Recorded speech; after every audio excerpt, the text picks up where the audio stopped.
Come on, Facebook, catch up.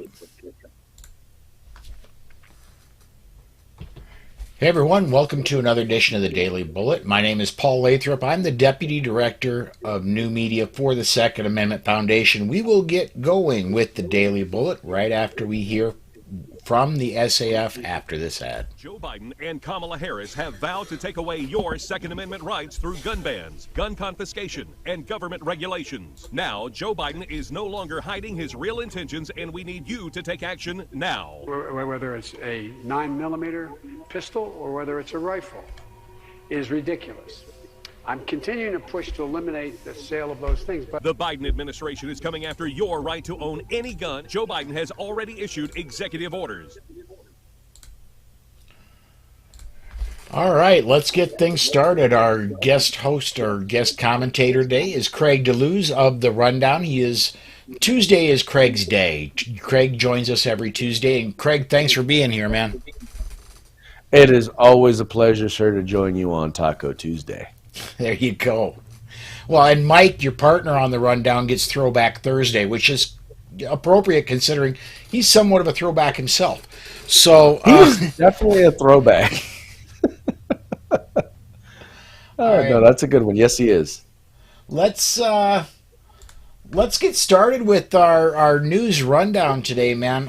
We have several stories we need to get to. Lots going on today. This one hit my attention this morning, although the story actually posted yesterday. John Crump wrote, and it appears at Amalance, 50 AFT, as to put Joe Biden's terminology on it, employees processed 500,000+ comments in record time.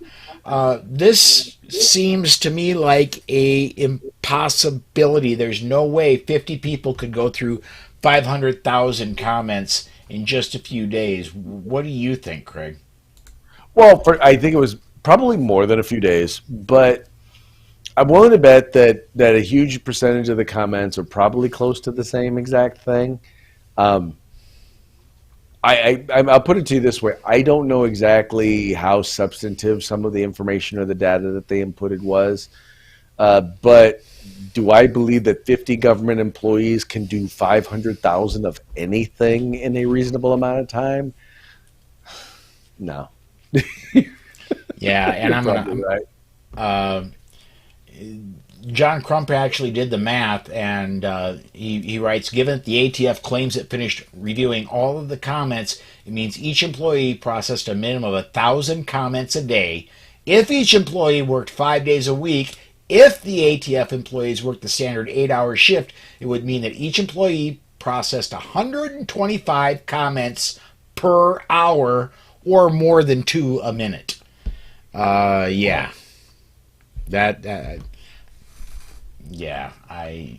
I'm not buying that one. No. I'm calling Bravo Sierra on that. Bravo Sierra. There's just no way. Yeah, you have convinced me. I no longer believe it.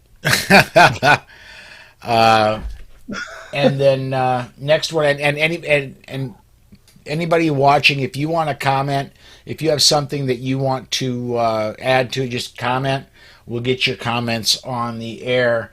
Next one, I think we may go a little deeper into this one, Craig. This is off GoErie.com. PA lawmakers look to adopt stronger concealed carry laws, and basically what they want to do is they want to make it so that if a locality is not processing concealed carry permits, or if the locality passes a stronger gun law than the state itself has, that citizens can sue that locality.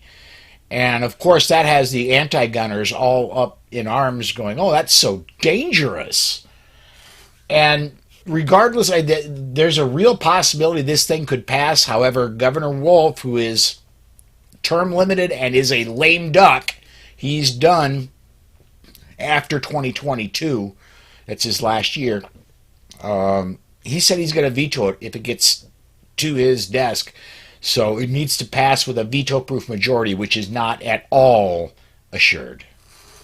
No, it's not at all. And here's the reason why this is important. And anyone who's followed gun rights in the last 20 years knows that unfortunately the only way in which our gun rights get fought for is when individuals, hopefully usually with the backing of nonprofit organizations, take a municipality or take a state government or take the state to court in order to, or the federal government to court to sue for their rights. So we're already paying for it.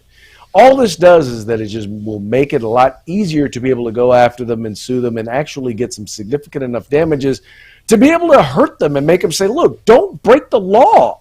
Because ultimately that's what this all comes down to. Is the fact is they're breaking the law, especially in places like Pennsylvania where they have preemption, where locals are not supposed to be passing laws limiting the fundamental right to keep and bear arms. They're not supposed to be doing it. And if they're doing it, then they ought to pay a penalty when they do it, when they're found doing it illegal in particular. Yeah. Preemption is, at least in my home state of South Dakota, preemption is no joke. There used to be a law in the city of Sioux Falls where you could not concealed carry. There were no guns allowed in City Hall or on city parks, period. End of story. That goes against state law, and one person can make a difference there. My buddy Adam Turner, years ago now, brought this to the attention of the city clerk and said, you are open to being sued, and I'm looking for a way to sue to get my rights to carry when I go to a city council meeting. And within a couple weeks, they actually changed the law because one person brought up that what you're doing isn't right and we will sue you. And so, at least in my home state of South Dakota, where preemption has some teeth, it works. Right. You have to give people the opportunity to be able to challenge their government. If it's in particular, because, here's the thing that really gets me is when they take their oath of office, part of their oath of office is they swear to uphold the Constitution of the United States and the state that they live in. Mm-hmm. And in the state of Pennsylvania in particular, not only is there a right to keep and bear arms in the federal Constitution, but they have it in the state Constitution, and they have laws, basically called preemption, not allowing local municipalities to do that. I'm sorry, but strike one, strike two, strike three, you ought to get spanked if you decide to pass a law that is going to violate the fundamental rights of the citizens that you're sworn to, whose rights you're sworn to protect. Well, I'm trying to remember when it was, and I know you were in the gun rights world then, but Craig, Florida several years ago passed a law. I don't know what happened to it, that the individual politicians in jurisdictions that passed these laws could be criminally held responsible. I've never heard of Mayor X or City Council Person Y having to spend a weekend in jail because they were idiots.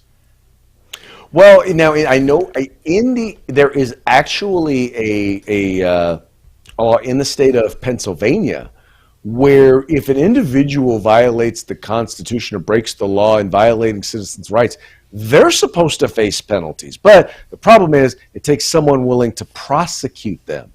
And what happens is that the district attorneys in these jurisdictions are oftentimes, they're linked to the politicians, so they're not willing to prosecute these individuals for actually violating the fundamental rights of individuals. So in Pennsylvania, they're actually supposed to be subject to some penalty under the law for, in particular, knowingly violating the rights of citizens.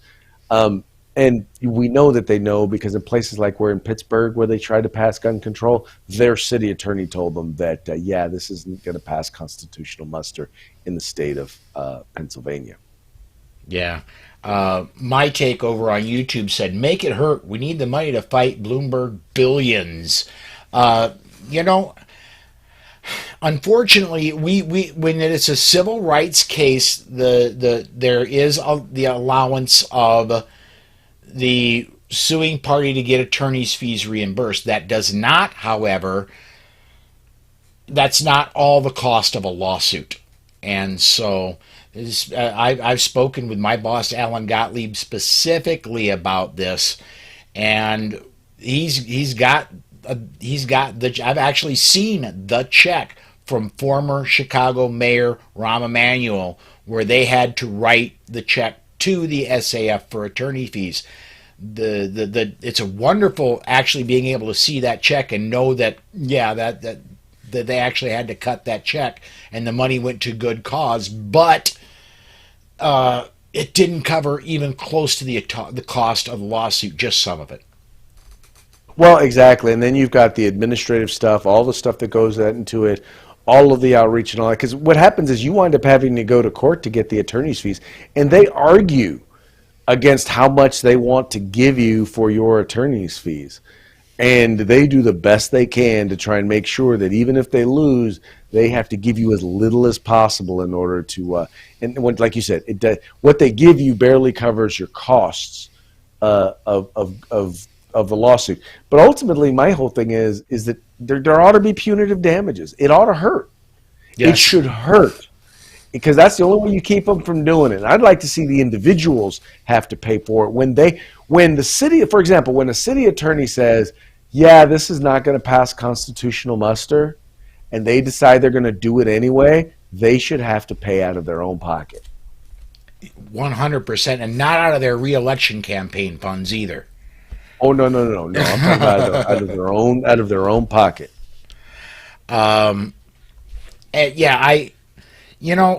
Going back to that film from the late 90s, early 2000s, Erin Brockovich, and that's a real story, and that's a real attorney or a real paralegal who worked for an attorney. Mm-hmm. At any rate, that's what started the $1 million coffee spill lawsuits, and that changed corporate policy. The reason that there are warning labels on absolutely anything and everything is because of people like Erin Brockovich, and because if you get caught as a corporate entity in civil court, it's going to really, really hurt you, and they don't like getting hurt.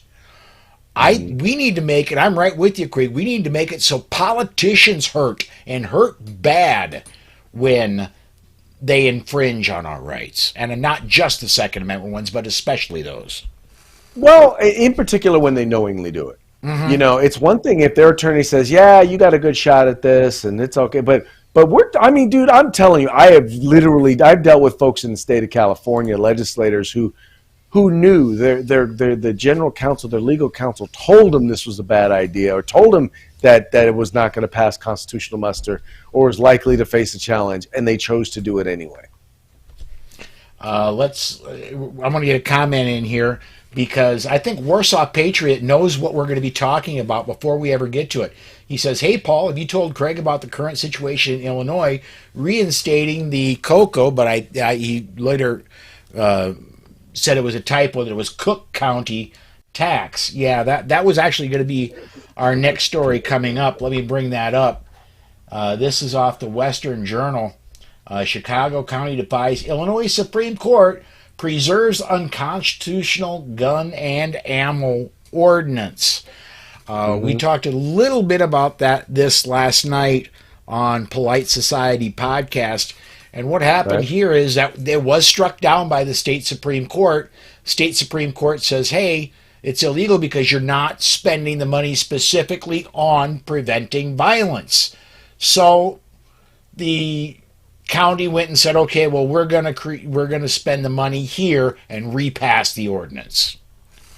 Well, actually, now, what's interesting is what the court said was, you don't even have a nexus between the tax and how you're spending the money. Mm-hmm. So it wasn't like they said, well, if there were a nexus, then it would be constitutional. They said you don't even have a nexus, right?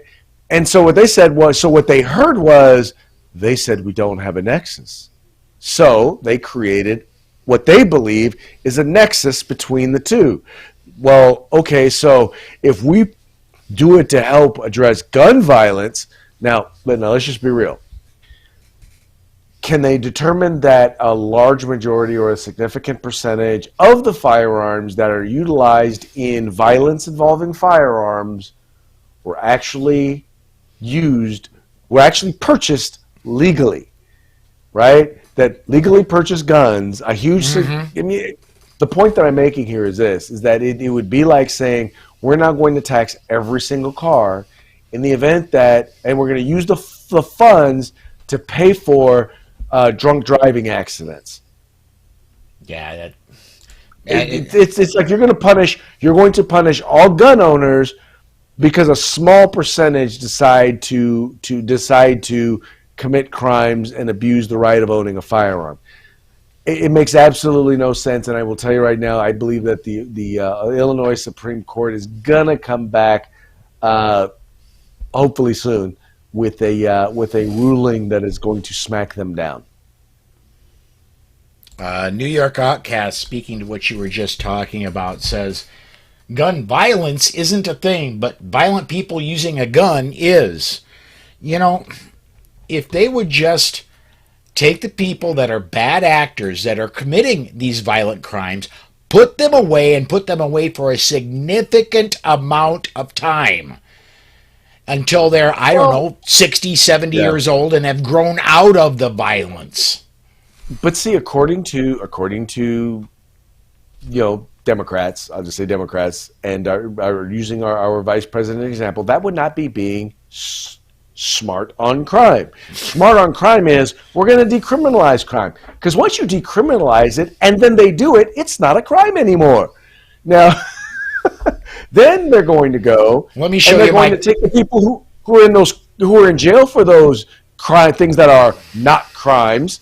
They're going to now let them out on the streets. And once you let them out on the streets, they're not going to commit any crimes anymore because they're no longer criminals.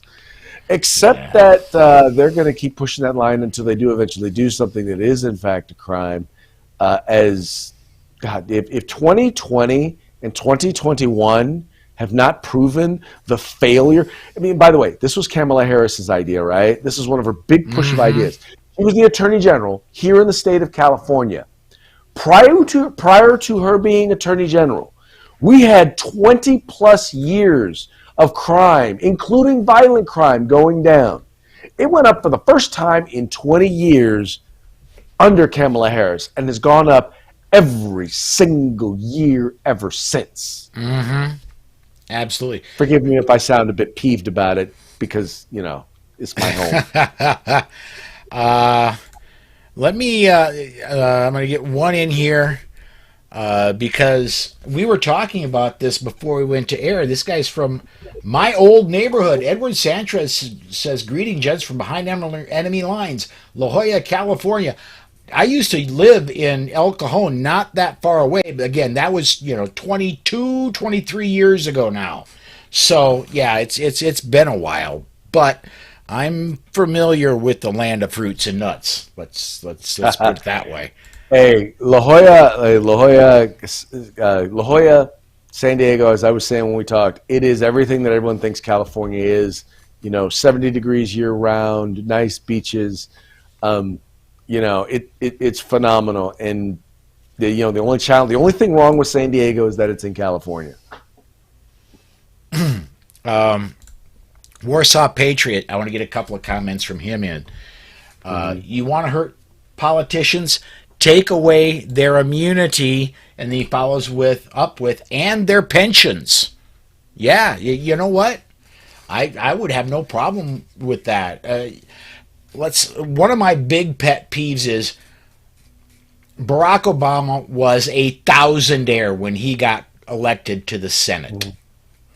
And before he got elected to the presidency, was already a millionaire.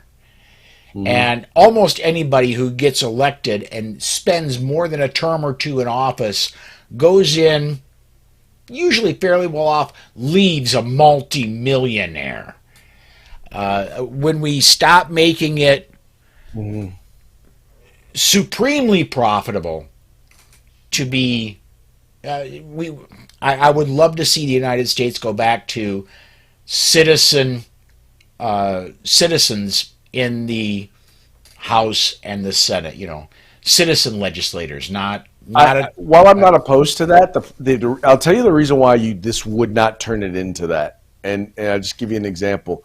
The average person, imagine someone saying, okay, I want to go and I want to serve my community by serving in the state legislature, right? If it's a full-time gig, if I have to have a full-time gig, right? Or if that is going to be my full-time gig, because in some states it's a full-time job. Yeah.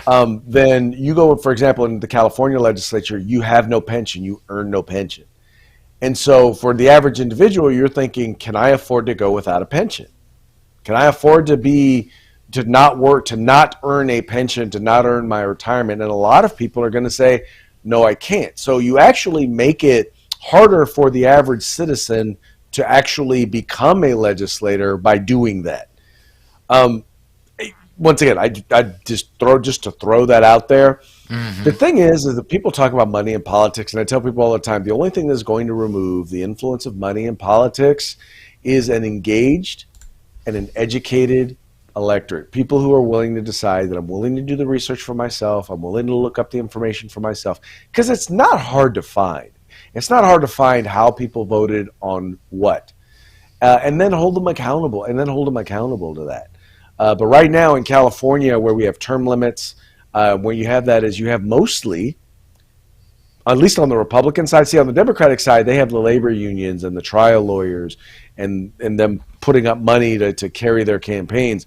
On the Republican side, you basically have millionaires who are running for office. Mm-hmm. Or people who have significant followings of people who are willing to support their campaigns. But that's the difference of what you have, which is why the quality of legislator in California is a lot less than we'd like it to be on the Republican side. Well, and in South Dakota, we have term limits. However, right. What happens is you're term limited in the House to a certain number of terms. You're term limited in the Senate to a certain number of terms. So what people do is they run for 2 terms in the House, and then they go and run for Senate. And, oh, by the way, the number of terms are kind of equal. So the guy that was in the Senate goes and runs for the House. And so they just swap is all that happens. Right. Ultimately, here's the thing, man. Ultimately, what we need is we need to do a better job of recruiting and encouraging and helping people to get a hold of the idea of morals, of values, and ethics. We used to do a better job of promoting those things and of selecting candidates who represented those things. Because, what's that say? I forget who the politician was. They said, good laws do great, but good men do better. Mm-hmm. Amen. We're getting more and more. I swear, I must have been sending out psychic messages today about topics because Charlie Chambers says several guns and ammo manufacturers are moving south. Smith & Wesson, Remington, and previously the Italian Beretta business, oldest manufacturer in the world, moved its location from Maryland to Tennessee. Any comments? He says, P.S. I have North Carolina economic development contacts. So if you're a gun manufacturer and you're debating a move, get a hold of Charlie. He can help you out moving to North Carolina. Yeah, it's the exodus was slow, but man, it's there. Will the last person out of New York please turn off the lights? Well, it's like this. It's the same thing with California. It's, New York, and I've never lived in New York, so I don't know this. I can only speak to this for California. California is a very nice place to live. It's a nice place to own a business, but you realize that the cost of doing business here is a lot higher than it would be somewhere else. Just living here is a lot higher than it would be living somewhere else. But everybody, I don't care who you are, no matter how much you love where you are, wherever it is, everybody has their ouch point. They have their point at which it no longer makes any sense, economic sense, financial sense, for them to stay where they are.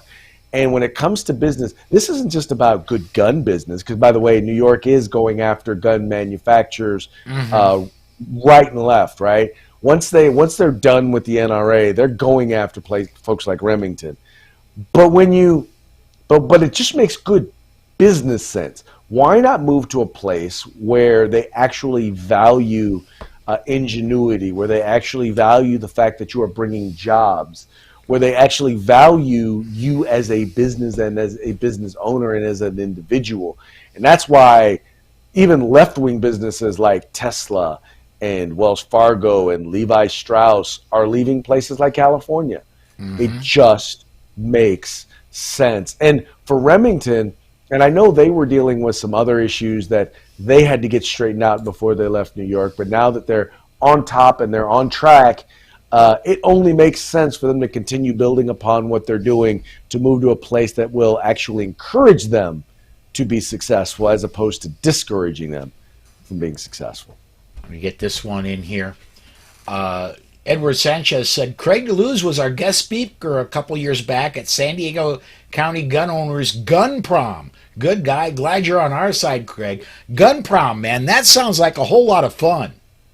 Oh, my. So this is a fundraiser by San Diego County gun owners. Now, here's what's a trip about it. So I've always been the sort of guy when I'm always like this. People are like, oh, well, can you get, when I was working for FPC, can you get FPC to do this or get FPC to do that? And I'm like, look, let me tell you something. FPC is not this big, huge organization. It's a group of guys who are doing their thing, and they're very laser focused. I believe that if you have a calling, if you have a thing that concerns you, then there's a good chance you were the person who was meant to deal with and address that. And Mike Schwartz and a bunch of guys down there in San Diego wanted to start raising money to support pro-Second Amendment candidates and to hold anti-Second Amendment candidates for local office accountable. And so they started raising money, and they started recruiting candidates, and they started actually interviewing candidates, and they started holding and electing people to office. So now they do this big fundraiser every yeit's their kind of their big gala, and it just kind of erupted into this, or developed into this thing that they call Gun Prom. And it actually passed. It was just about a month ago. Phenomenal event. But these are local folks who are raising money, they're nonpartisan, but they support people who are pro-gun, and they give money against people who are anti-gun, and they hold them accountable. And it is just a phenomenal thing, and there are a bunch of really, really good guys. And now they've expanded. There's now an Orange County gun owners, and I believe there's 2 other counties in Southern California that are starting their own gun owners associations. All they do, raise money, fund candidates. Yep. And I want to get one more comment in here. Where'd it go? Here it goes. Also from Edward Sanchez, Brandon Combs' FPC is a good org. We had a great chat at GRPC 2019.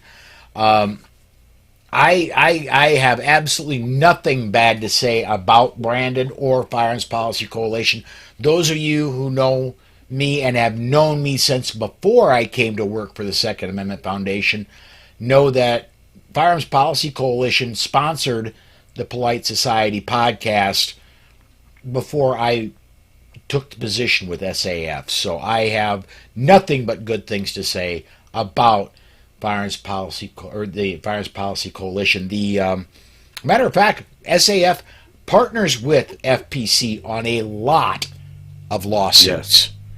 Well, exactly, because no group can do everything, right? No group can do it all, so it's important to have partnerships. And so, yeah, the Firearms Policy Coalition and SAF have partnered on a number of different legal ventures, shall we call them. But once again, phenomenal group, as is the Second Amendment Foundation. I always tell folks, look, just support the groups that are supporting your rights, and it's not hard. You just got to do a little bit of Googling. You'll find out who those groups are and who they're not. All right, let me. I'm going to get. We're at the bottom of the hour. We're going to run long because, and there was a comment in here that actually put this story up. I don't have time to go find it. Oh, Charlie Chambers said, "Let's." Did you get Charlie Chambers saying, "Let's go, Brandon"? No, I did. I see that one now. But jury members were filmed in the Rittenhouse trial. You know, I wanted to talk with you, Craig, a little bit about the trial. Things are going phenomenally well for the defense because the prosecution is doing a great job at presenting the defense's case. Look, with prosecutors like this, who needs defense attorneys? Right?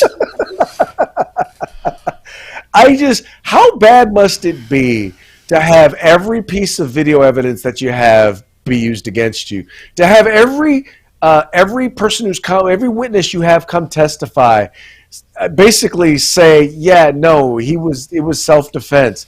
When your star witness is asked, so in other words, he didn't shoot you till you pointed a gun at him, right? Yes, that's correct. I'll just put it to you this way: at the end of every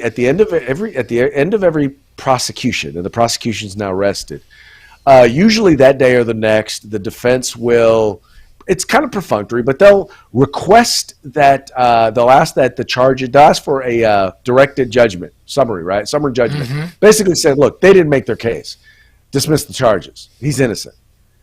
But it almost never happens.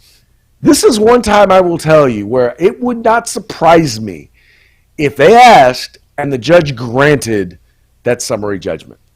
Following